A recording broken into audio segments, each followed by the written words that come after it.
Back to সম্পূর্ণাস blog. তো দেখো এখানে সকাল সকাল টিফিন বানানোর জন্য ডিম পাউরুটি বসিয়েছি আর এখানে ওকে লাঞ্চটাও দিয়ে দিয়েছি। তো দেখো ব্যালকনিতে চলে এসেছি আর ব্যালকনিতে দেখো কি সুন্দর হাওয়া দিচ্ছে আর বেশ সুন্দর রোদ উঠেছে সকাল সকাল।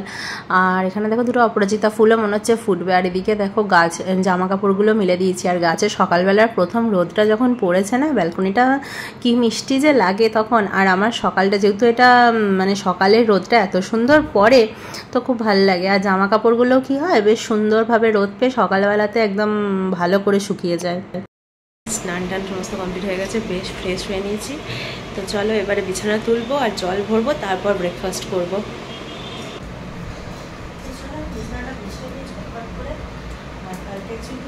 অনেক রাত্রে না প্রেস করেছি রাতটাও যাওয়া হয়নি, এখানে রেখেছি তখন 12টা বাজছে।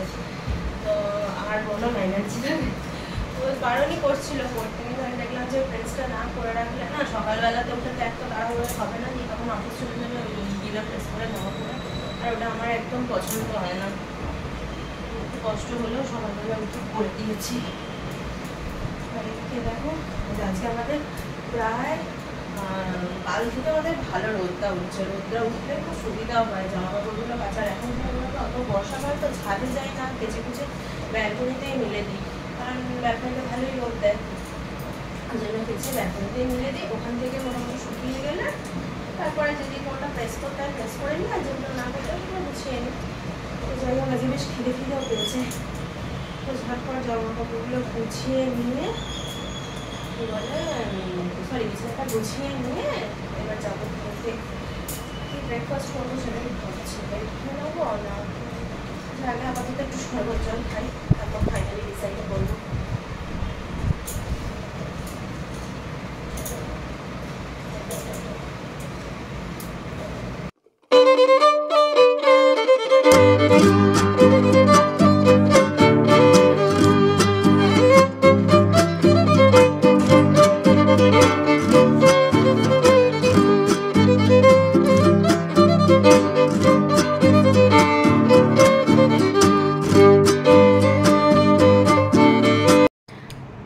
চলো ব্যালকনি থেকে জামা কাপড়গুলো তুলে নিয়ে আসি। আর জামা কাপড়গুলো না শুকিয়ে গেছে আজকে সকাল থেকে, তো তোমাদের দেখালাম এই ভীষণ সুন্দর রোদ দিয়েছে। একটা ম্যাজিক দেখো, এই দেখো যেই জামাটা সরিয়ে দিয়েছি বাইরের ভিউটা দেখো, মেঘগুলো কি সুন্দর দেখতে লাগছে না, মানে দুর্দান্ত লাগছে, মনে হচ্ছে না কিছুক্ষণের মধ্যেই বৃষ্টি নামবে। আর বর্ষাকালে দেখবে চারিদিকটা এত সুন্দর সবুজ হয়ে ওঠে, দেখতে খুবই ভালো লাগে। আসলে পাশে না একটা কনস্ট্রাকশন হচ্ছে আমাদের।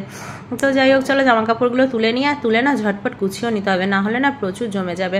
আর দেখো চাদরটাও না কেচে ব্যালকনিতেই মিলেছিলাম। অ্যাকচুয়ালি কী হচ্ছে এই বর্ষাকালে তো ছাদে যাবো আর ঝটপট করে বৃষ্টি নেমে গেলে না তুলতে তুলতেই ভিজে যায়, তো সেই জন্য আর ছাদে যাচ্ছি না, এখন এই ব্যালকনিতেই মিলে দিচ্ছি। তো বর্ষাটা কমলে আবার ছাদে যাব। তো এই দেখো এখানে জামা কাপড় সমস্ত যা মিলেছিলাম অলমোস্ট শুকিয়ে গেছে, তো সেগুলো তুলে নিয়ে এই যে এই বিল্ডিংটা হচ্ছে। আর কি সুন্দর হাওয়া দিচ্ছে দেখো, মানে এরকম সুন্দর ওয়েদার না অনেক দিন পর দেখলাম। একবার রোদ দেখো, রোদও রয়েছে তার সাথে সুন্দর হাওয়া, আবার বাইরে মেঘ, মানে একদম দারুণ লাগছিল আর কি। মনটা এমনি ওয়েদার দেখে ভালো লাগছিল। দেখছো দেখছো গাছগুলো কীরকম দুলছে হাওয়ায়, মানে অদ্ভুত রকমের একটা ওয়েদার। তো যাই হোক জামা কাপড়গুলো কেচেছিলাম সেগুলো শুকিয়ে গেছে, মানে জানবে অর্ধেক কাজ হয়ে গেছে আর ভীষণ নিশ্চিন্ত। আর বর্ষাকালে মানে বউদের মানে বাড়ির বউদের এটাই একটা সবথেকে বড় চিন্তা, কীভাবে জামা কাপড় শোকাবো। মানে অনেকেই তো অনেকে কেন মানে আমিও মাঝে মাঝে তাই করি, ওই ঘরের মধ্যে জানলায় আলমারির মাথায় দরজায় যেখানে যেখানে পারি জামা কাপড় ভিজিয়ে মানে শুকাতে দিই ফ্যান চালিয়ে। তো ওই জিনিসটা না আমার একদম ভালো লাগে না, কীরকম বিচ্ছিরি একটা গন্ধ ছাড়ে না জামা কাপড় থেকে, তাও কমফোর্ট ইউজ। তারপর দেখো বেশ খানিকক্ষণ ব্যালকনিতে দাঁড়িয়েছিলাম, অ্যাকচুয়ালি এত সুন্দর ওয়েদার না ছেড়ে ঘরে যেতে মন হচ্ছিল না, তো এখানে দাঁড়িয়ে দাঁড়িয়ে তোমাদের সঙ্গে অনেকক্ষণ ধরে আমি শেয়ার করছিলাম। দেখো কি সুন্দর লাগছে গ্রিলের ফাঁক দিয়ে যখন এই আকাশটা দেখছি, মানে মনে হচ্ছে না কি সুন্দর কোনো পাহাড়ি জায়গায় বোধহয় বেড়াতে চলে এসেছি। তো দেখো মানে আমাদের এই জায়গাটার না এইটাই একটা সুবিধা, মানে শহরের মধ্যিখানে থেকেও এত সুন্দর সবুজ ওয়েদারটা আমরা দেখতে পাই, তো খুব ভালো লাগে। বিশেষ করে বর্ষাকালে আমার তো মানে ভীষণই মনটা ভালো লাগে এত সুন্দর মেঘ দেখে। চলো জলের বোতলগুলো ভরে নিয়ে এবার ঝটপট করে, আর অনেকগুলোই জলের বোতল জমা হয়ে আছে, তো জলের বোতলটা ভরা হয়ে গেলে তারপরে ব্রেকফাস্ট খেতে যাবো। ছোটো কচুগুলো মানে গাঠি কচু হয়, সেই কচুর দম খেতে ইচ্ছা হচ্ছে, তো ভাবছি আজকে সেটাই বানাবো। চলো দেখে আগে জলগুলো কতক্ষণে ভরা হয়, তারপরে ব্রেকফাস্ট করবো, তারপরে একে একে সব কাজ করবো। তো এদিকে দেখো আমার জল ভরা হয়ে গেছে, এই যে এই বোতলটা ভরা হলেই হয়ে যাবে। তারপর দেখো আমার ব্রেকফাস্টের জন্য স্যান্ডউইচ বানিয়ে নিয়েছি, একটু মেয়োনিজ আর কাঁচা লঙ্কা আর পেঁয়াজ দিয়ে জাস্ট, আর এখানে একটুখানি শরবত টাইপের কিছু খেতে ইচ্ছা হলো, সেই জন্য একটুখানি ম্যাঙ্গো স্কোয়াশ করে নিয়েছি। তো চলো ঝটপট খেয়ে এবার রান্নাঘরে যাই। এখানে দেখো এই গাটি কচু তরকারি করবো বলে কচুটা কেটে নিয়েছি আর আলুটাও ছাড়িয়ে নিয়েছি। তো তার আগে কড়াইয়ে মানে বাসনগুলোকে আগে চলো বার করে নিই, কারণ বাসনগুলো গুছিয়ে না নিলে না খুব অসুবিধা হয়, বাসন সব পাওয়া যায় না রান্নার সময়। তো তারপরে যে বাসনগুলো লাগে না সেগুলো নামাতে পারি না, আর আমার যে হেল্পিং হ্যান্ড আছে সে তো সারাদিনে একবারই আসে সকালবেলাতে, তো সেই জন্য বাসনগুলো সমস্ত নামানো ওই কাজগুলো আছে। তো তার আগে চলো ঝটপট করে যেখানে যে বাসনটা থাকবে সেটাকে সুন্দর করে সাজিয়ে দিই। আর আমার কাছে না বিরক্তকর কাজগুলোর মধ্যে এটা হচ্ছে একটাই, বাসনগুলোকে অর্গানাইজ করে রাখা। তো এটা হয়ে গেলে না নিশ্চিন্ত লাগবে, আগে ঝটপট করে নিই। তো দেখো এদিকে কপিরাইটের জন্য গানটা মিউট করে দিলাম আর আমি ভয়েস ওভার দিচ্ছি। তো এখানে বাসনগুলোকে চলো পরপর অর্গানাইজ করে দিই। প্লাস্টিকের কন্টেনারগুলো আমি এই সাইডে রাখি আর ছোটো ছোটো বাটিগুলো তার নিচের তাকে রাখি, তাহলে কি হয় কাজের সময় ঝটপট করে খুঁজে পেয়ে যাই। আর এই প্লাস্টিকের কন্টেনারগুলো না মানে খুব হেল্পফুলও হয়। আর এদিকে সমস্ত স্টিলের বাটি, বড় বাটি সমস্ত অর্গানাইজ করে রাখছি। আর আমার যে হেল্পিং হ্যান্ড আছে সে তো সারাদিনে একবারই আসে বিকালবেলার দিকে, সকালবেলার দিকে, তো সেই জন্য একবার ঠিকঠাক করে অর্গানাইজ করে দিলে না সারাদিন যা বাসন নামানোর থাকে বা তোলার থাকে বা লাগে সেগুলো হাতের কাছে পেয়ে যাই। আর এদিকে ছোটো ছোটো প্লেটগুলোকে এই যে প্লেট অর্গানাইজারটা এখন রাখি, এই অর্গানাইজারটা তোমাদের কারো যদি না থাকে একবার কিনে ইউজ করে দেখতে পারো, ভীষণ হেল্প হয়। তো আর এদিকে কাঁচের জিনিসগুলোকেও আলাদা করে রেখে দেবো, আর স্পুন, তারপর খুন্তি, তারপর সাঁড়াশি এগুলোকে আলাদা রাখি। তো দেখো এখানটা কি সুন্দর অর্গানাইজড লাগছে। তো চলো এবার ঝটপট করে রান্নাটা বসিয়ে দিই। দেখো কড়াইয়ে এদিকে মানে কড়াইটা গরম করতে দিয়ে দিয়েছি, আর এখানে মশলার যে পেস্টটা টমেটো, অনিয়ন মানে টমেটো, পেঁয়াজ, আদা, রসুন, কাঁচা লঙ্কার যে পেস্ট সেটা করে নিয়েছি। আর অলরেডি আমার কচু আর আলু সেদ্ধ করা হয়েই গেছে, তো বেশিক্ষণ লাগবে না, কারণ মশলাটা কষাতে যতক্ষণ লাগবে আর কচু আলু তো অলমোস্ট সিদ্ধ হয়েই আছে। তো দেখো এখানে বেশ খানিকটা তেল দিয়ে দিলাম, আর এই কচুর দমটম এই জাতীয় রান্নাতে না একটু তেল দিয়ে মানে একটু চিকেনের মতো স্পাইসি করে করলে বেশি খেতে ভালো লাগে, আমার ভালো লাগে, জানি না কে কেমনভাবে করে। তো দেখো ফোড়নে বেশ খানিকটা গোটা জিরে, একটু শুকনো লঙ্কা আর দারচিনি দিয়েছি আর এলাচ দিয়েছি। তো এগুলো দিলে আমি প্রথমেই বললাম চিকেনের মতো একটুখানি যদি মানে এই গরম মশলা ফোড়ন টোড়নগুলো দেওয়া হয় না তো ভীষণ টেস্টি হয়। তো এখানে এই যে এলাচ, দারচিনি সমস্তটা দিয়ে দিয়েছি। তারপরে এই যে পেঁয়াজ, আদা, রসুন, টমেটো, কাঁচা লঙ্কার যে পেস্টটা করে রেখেছিলাম সেটাকে দিয়ে দিলাম তেলের মধ্যে, আর দিয়ে তারপরে একটুখানি কৌটোটা ধুয়ে ভালো করে দিয়ে দিলেও ভালো হতো, তো আমি হাতে করে পুরোটা দিয়ে দিলাম চেঁচে, দিয়ে এবার এটাকে ভালো করে কষাবো, মানে কষানোর ওপরেই না 80% রান্নাটা হবে।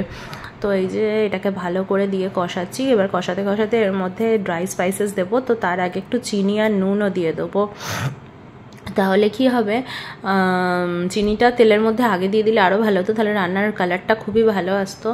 তো যাই হোক আমি দিয়ে দিলাম। তো এরপর দেখো এই পেঁয়াজ, আদা, রসুনটা ভালো করে এখানে কষিয়ে নিচ্ছি, আর যখন মানে 80% কুক হয়ে আসবে তখন এখানে যে নুনটা দিয়ে দিলাম। নুনটা দিয়ে দিলে কি হয় পেঁয়াজ আর টমেটোটা না খুব তাড়াতাড়ি কুক হয়ে যায়, তা না হলে ওদের ওই যে একটা কাঁচা কাঁচা ফ্লেভার থাকে সেটা না যায় না। তো এবার এখানে নুনটা দিয়ে ভালো করে কষাতে কষাতে এর মধ্যে এবারে একে একে ড্রাই স্পাইসেসগুলো দেবো, যেগুলো জেনারেলি দিয়ে থাকি, কাশ্মীরি মির্চ, তারপরে এখানে দিলাম কাশ্মীরি মির্চটা বেশ অনেকটাই দিয়েছি, তাহলে কালারটা বেশ লাল আসবে।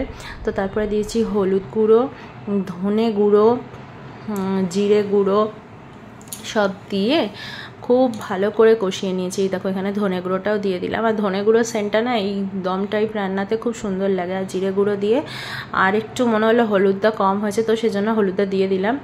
আর অ্যাকচুয়ালি হলুদের নতুন প্যাকেট আমার কাটতে হবে, তো মাঝে মধ্যে এমন কুটেমও লাগে না। তো যাই হোক চলো মশলাটাকে ভালো করে কষিয়ে নিই, আর তার আগে একটু চিনিও দিয়ে দিলাম, কারণ নুন মিষ্টির ব্যালেন্সটা ঠিকঠাক রাখা ভীষণ প্রয়োজন। অতিরিক্ত ঝাল হয়ে গেলেও যেমন রান্না ভাল লাগবে না, আবার খুব নুন হয়ে গেলেও ভাল লাগবে না। তো সব কিছু দিয়ে এখানে ভীষণ সুন্দর করে কষিয়ে নিচ্ছি। আর যতক্ষণ না তেলটাকে সুন্দরভাবে ওপরে ভেসে আসবে ততক্ষণ কিন্তু এর মধ্যে কোনো কিছু দেবো না। মানে এটা আমি মায়ের কাছেই শিখেছি, যতক্ষণ না তেলটা ছাড়ে ততক্ষণ রান্নার মধ্যে সেই টেস্টটাই আসে না। তো দেখো খুব ভালো করে কষিয়ে নিচ্ছি। তারপরে সিদ্ধ করে রাখা কচু আর আলুটা দিয়ে দিয়েছি। তো এটাকে দিয়েও আবার ওই মশলার সাথে খুব সুন্দর করে কষাবো। তো যেহেতু এটা সেদ্ধ হয়েই আছে, বেশিক্ষণ তো লাগবে না কষাতে, তবুও একটু ভালো করে কষিয়ে নিয়ে তারপরে জলটা দিয়ে দেবো। তো গরম জল দিলে তো ভীষণই ভালো, তবে আমি ঠান্ডা জলই দিয়েছিলাম। তবে ফ্লেমটাকে হাই রেখে দিয়েছিলাম যাতে জলের টেম্পারেচারটা না হলে রান্নার টেম্পারেচারটা সঙ্গে সঙ্গে কমিয়ে দেয়। তো তবুও মানে ওই আর কি, সবই জানি কিন্তু করতে হবে, মাঝে মধ্যে এরকমই হয়। তো এই যে জলটা দিয়ে দিলাম, দিয়ে ভালো করে এটাকে দেখো একবার মিশিয়ে নিয়েছি। মিশিয়ে একদম লো সিমে একটু গরম মশলা দিয়ে ভালো করে ফুটতে দিয়েছি। আর এখানেও সেমভাবে একটু মেথি আর ধনেপাতা কুচি দিয়ে দেবো, তাহলে খেতে খুব সুন্দর হবে। তবে লাস্ট অবধি মনে হয় মেথিটা দিয়েছিলাম কিনা সেটা অবশ্য মনেও পড়ছে না। তো এই দেখো গরম মশলাটা দিয়ে দিলাম। গরম মশলাটা দিয়ে ভালো করে কষিয়ে মানে ভালো করে মিশিয়ে আর কি ঢাকা দিয়ে এখন বেশ কিছুক্ষণ ফুটতে দেবো। কারণ যত সুন্দরভাবে ফুটবে এটা তত সুন্দরভাবে ওই জুসটা আলু আর কচুর মধ্যে ঢুকে যাবে, আর খেতে না দুর্দান্ত লাগবে। তো জানি আমি তোমরা অনেকেই মানে অনেকে না হয়তো বেশিরভাগ জনই জানো কীভাবে করতে হয়, তবুও আমি কি স্টাইলে করি সেটা শেয়ার করলাম। তো তোমরা আর কোন প্রসেসে করো সেটা কিন্তু আমাকে অবশ্যই কমেন্টে জানাবে। আর আমি না মানে এর মধ্যে না চিংড়ি মাছও দেয়, অনেক সময় বেগুন দেয়, বেগুন দিয়ে আলু দিয়ে কচু দিয়ে চিংড়ি মাছ দিয়ে এটা তরকারি হয়, যেটা মানে আমার ভীষণ প্রিয়। ওই রান্নাটা বাড়িতে হলে না আমার আর কিছু লাগতো না। তো যাই হোক দেখো ফাইনাল দেখতে হয়েছে কীরকম তোমরা দেখেই বলো। খেতে তো আমি বলবো ইয়াম্মি হয়েছিল। তো বানিয়ে অবশ্যই দেখতে পারো, খুব বেশি সময় লাগে না কিন্তু খুব টেস্টি একটা রান্না। তো এই যে আমার কচুর দম অলমোস্ট হয়ে গেছে। চলো আমিও লাঞ্চটা করে নিই, তারপরে আর তোমাদের সঙ্গে সেরকমভাবে ব্লগে আসা হয়নি।